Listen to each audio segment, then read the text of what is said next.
अगर आप भी चाहते हैं डीजे भुटेली के वीडियो सबसे पहले आप तक पहुंचे तो चैनल को सब्सक्राइब करें और बेल आइकन दबाना ना भूलें।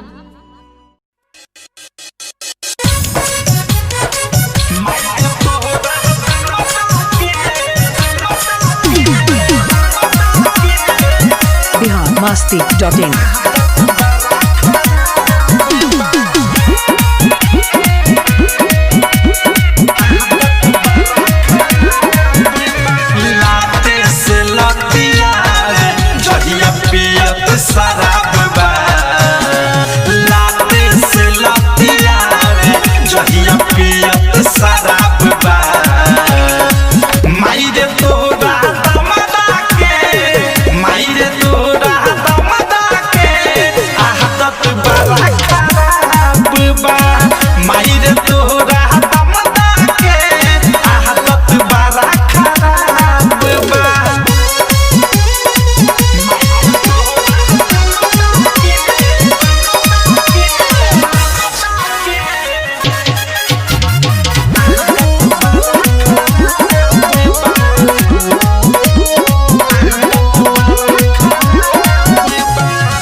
biharmasti.in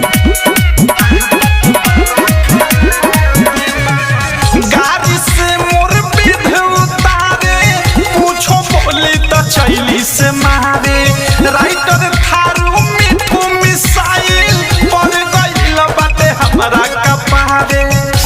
अरे माई अरे का कहि रे गाड़ी से मोर पीठ उतारे पूछो बोली तो चैली से मारे प्रेमी अवधे से अनुराग मुकेश पर गइल बाटे हमरा कपारे।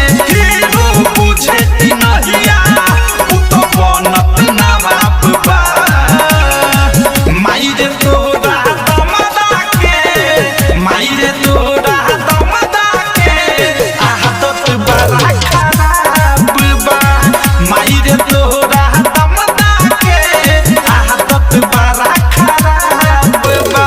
लाते से लतिया रे जहिया पियत शराब बा माई रे तोरा दमदा के माई रे तोरा दमदा के आदत बड़ा खराब बा माई रे तोरा दमदा के आदत बड़ा खराब बा।